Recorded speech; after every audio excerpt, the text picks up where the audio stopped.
Hello, my wonderful, beautiful friends. Welcome back to r/EntitledPeople, where you'll hear super outrageous stories of people who think they're more deserving than others. Guys, I hope you're having a great day today, and boy oh boy, do I have some good stories for you. So sit back, relax, and enjoy the ride because we're heading full speed into the stories.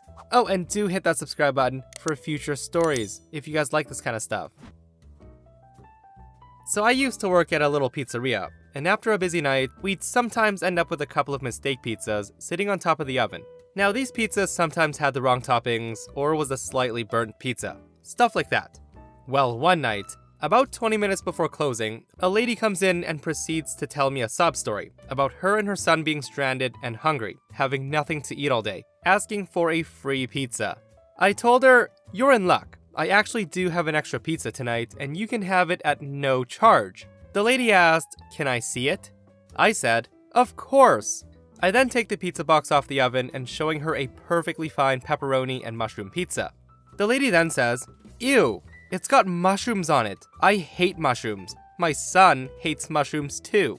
So me, being surprised that she's picky, said, I guess it does have mushrooms on it, so do you want it?" The lady then says, "How about this? We're really hungry. Can't you just go back there and make me a different pizza?" I told her, "Not for free. If you want a pizza to order, I'll have to charge you for it." She then says, "But I don't have any money." "So take this free one then." "But I don't like mushrooms. I just told you, my son hates them too." I then told her that you can pick them off, and the lady makes a disgusted face saying, "Ugh, you expect me to do extra work to be able to eat some pizza? Just go make a pepperoni one. It'll take less time than this conversation we're having. I don't want that one." At this point, I tell her, "Sorry, this is the only thing I can give you for free. Either take it or leave. I'm not arguing." She then makes an angry sigh and walks out saying, "Ugh, some people just don't have any compassion for others." And she doesn't take the pizza. I guess they weren't that hungry. You know what? I've read hundreds of stories, and sometimes I'm still shocked at some people. I'm actually speechless. She's hungry, and she's offered a free pizza, and she still turns it down because picking mushrooms off of a free pizza is too much work. Unfreaking believable.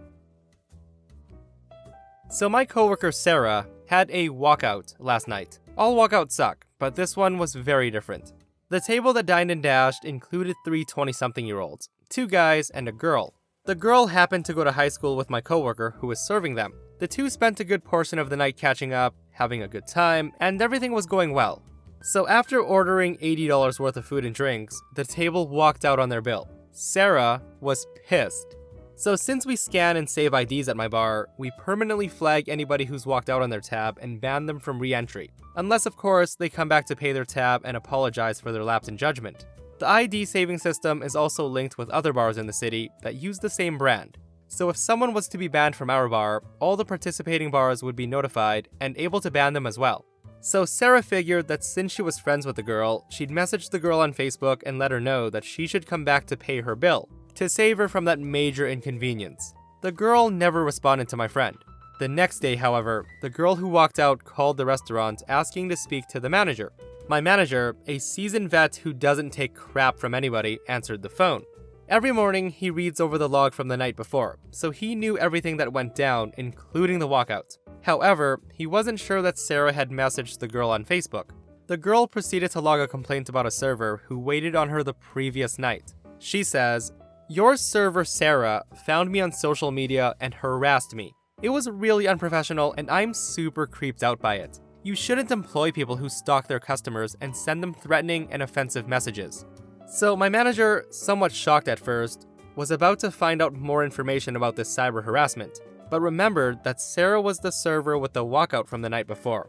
He says, "I apologize if you felt uncomfortable by one of our servers' actions, but harassment sounds unusual for Sarah. She's actually one of our best servers. What exactly did Sarah say in those messages?" The girl says, "She said I needed to come in and pay my tab, or she would ban me from every bar in the city, and I would never be able to eat out again." So at this point, my manager paused and said, "What do you think she meant by pay your tab?" The girl responds, "Well, we didn't pay our tab." Completely blown away at this point, my manager didn't know how to respond. He says, "So I'm gonna need you to come and pay for your tab." And this is where the girl goes from complete idiot to a complete idiot trying to be a delusional, entitled idiot. She says, "Well, I'm not paying for our tab now. There's no way. I'm not gonna give money to a restaurant who employs people who harasses customers. I'm honestly so scared and creeped out that I'm gonna call the police. Actually, the only way I won't call the police is if you promise you're gonna fire this server." The manager responds, "So, you're not gonna pay a tab that you walked out on?" No. Are you even listening to me?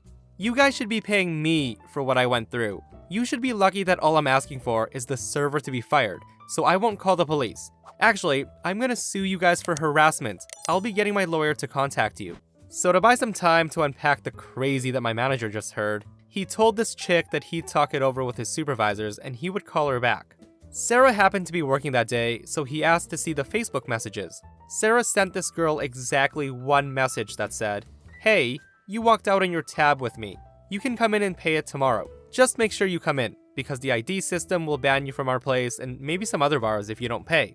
So my manager calls this psycho back and says, "Ma'am, I just read the messages Sarah sent you on Facebook, and Sarah was trying to help you. We ban people from our bar who walk out on their tabs, so when would you like to come back to pay the $80? The girl says, "No, Sarah should have never messaged me in the first place. My social media profile is private. I want her fired." My manager says, "Well, that's not happening. We'll be banning you and your friends if you don't pay for your bill." The girl was screaming at this point. She says, "I'm calling the police for harassment and piracy. You looked at my private messages. I'm not paying and I'm never gonna come back to you guys again." So my manager, laughing in complete shock, said, "Okay, go for it. Call the police. Tell them we'd love to talk to your lawyer too. And enjoy your day." Well, guys, I am absolutely speechless. This girl and her friend dined and dashed, which is, by the way, one of the crappiest things you can ever do. And then she managed to turn it around and made it about herself. You're a friggin' thief and you somehow made it seem like you were wronged. If that isn't a prime example of self-entitlement, I don't know what is, guys. So the company I worked for announced a while back that they won't be having a Christmas party this year, for obvious reasons. This is my first year with the company, but from what I've heard, the party is a pretty great time, so everybody was quite disappointed. At the event, each employee usually receives a gift card to a local mall or business. The amount varies, but it's typically in the range of $50. Nothing to sneeze at for sure. Anyways, it was announced that instead of a Christmas party, the company was going to provide a gift box for each of us, containing a turkey, some vegetables, a pie, and some other items to round out a nice Christmas dinner. Most of us thought this was a nice gesture, seeing as it would have been pretty easy to simply cancel the party and save a bunch of money.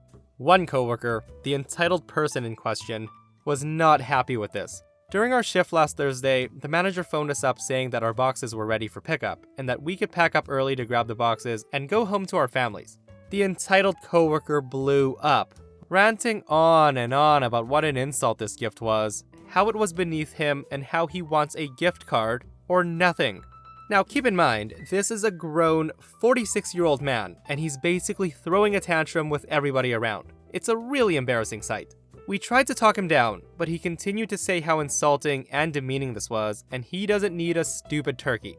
A coworker of ours, who's a really sweet young lady, but unfortunately not well off and struggling financially, asked if he could pick up the box and give it to her and her family instead. This guy outright refused, saying that he wouldn't touch it out of principle, saying that we should stand up to our boss and demand better. The food bank was also out of the question. He even phoned the manager back to tell him what he just told us. The manager was rightfully pissed and sent him home for the day, telling him that by refusing to pick it up today, he was forfeiting everything and that he couldn't backtrack later on. The guy agrees and storms off, so the rest of us went to pick up our meals.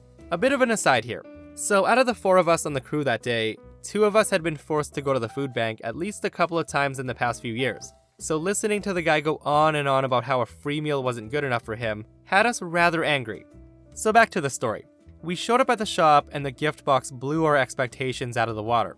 There was a 22-pound turkey, bags of vegetables, an apple pie, stuffing, gravy, cranberry sauce, all locally grown and handmade, complete with a baking tray, meat thermometer, and instructions on how to prep and cook everything. And, for a little icing on the cake, tucked into the corner of each box was a $50 gift card that the entitled idiot was ranting on and on about. His gift box, complete with a gift card, ended up going to the food bank, My friends, isn't it funny how things work out sometimes? Some people like that guy are just too ungrateful. I really hope that OP and his coworkers talked really loudly in the office that Monday about what they plan on buying with their $50 gift card. I know I would have. Seriously, the guy wanted a $50 gift card over all that food and basically threw a tantrum over it. Ugh, and that coworker who wasn't well off and struggling financially who asked him to get the box for her, it just broke my heart hearing that he wouldn't help a coworker in need, guys. I wish I could give her the biggest hug and send her some more turkeys.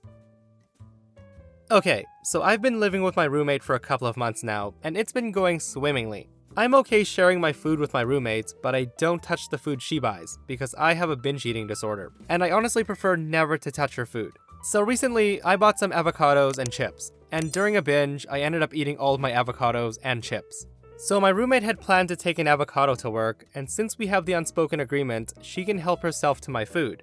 She wanted to take some of my chips too. So today in the morning, she was packing her lunch for work, and she realized that there were no avocados or chips left. So she woke me up mad that I had eaten them all, saying that now she doesn't have anything to take to work, and is gonna be hungry, and that I'm a massive cow for eating everything. She also says I'm selfish, etc.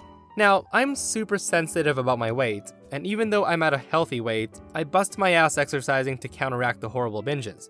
I'm also going to therapy to improve my relationship with food, though I still get bad impulsive binges. I wanted to cry right then and there due to her comment, but I took some of her BS and started screaming at her saying that 1.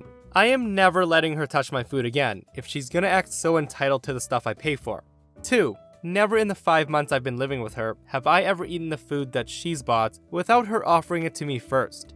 And 3. She can eat a massive turd for all I care. She got all teary and said that she can't afford similar foods that I can, and how much she hates the unhealthy food her work offers, so she wanted to take a nice healthy burrito bowl. And now she has to eat a cheesy bean salad. She also pointed out that I was a spoiled brat who doesn't need to go out to expose themselves to the virus, and I still get paid loads of money. So she left, and a few hours later, I get a message on Facebook from a mutual friend saying that my roommate's struggling with money and that I should not eat all the food that I bought with my own money. So my roommate comes home expecting an apology from me for eating everything and forcing her to eat the nasty, unhealthy food at her work, which she gets for free. She also demanded that I apologize for yelling at her. Now, I thought my roommate might have told her friend a totally different story from what happened, so to be able to defend myself, I decided to message the mutual friend, asking what my roommate told her.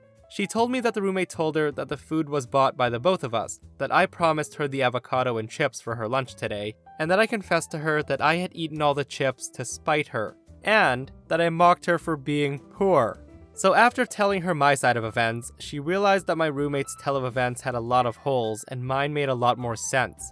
I explained to her that she called me names, woke me up to yell at me, and the only food she owned in the burrito bowl she was taking to work was the cheese. She apologized profusely and texted the roommate telling her how disgusted she was with her actions. She decided to go spend the night at her boyfriend's place since, quote, I'm hostile and put a mutual friend against her. Her boyfriend has also texted me and knows that the food is 100% mine, so he's on my side. So it's a day later and she's still not returned, and now she's texted me angrily saying that I'm ruining her relationship, poisoned her friendship with mutual friends, and that she feels like I'm forcibly trying to lead her to starvation and homelessness. Her boyfriend texted me saying that he tried to talk to her, but she demanded he be on her side, and when he wasn't, she stormed to her parents' house. So her mother had just called me, yelling how she will sue me for slandering her daughter online. So any drop in civility I had towards my roommates are now out the window. I'm getting her much calmer sister to pick up her stuff, because I no longer feel comfortable having her come inside my home. I will also be returning her rent for this month. I'm also looking to evict her. I have no idea what's going on, and I'm shocked it's come to this. Guys, I can't believe that it spiraled out of control over some avocados and chips. What a crazy entitled roommate, guys. Good thing OP's taking action so she never has to deal with her again. And that, my friends, brings us to another end of our /entitled people. Guys, thank you so much for coming to hang out with me today and listening to these stories. And if you missed the last episode of our /entitled people, I will link it right here. An idiot throws a tantrum in a store because he was trying to steal OP's wife and got denied. It's a wild story, so check it out if you haven't, and I'll see you guys in the next one. I love you.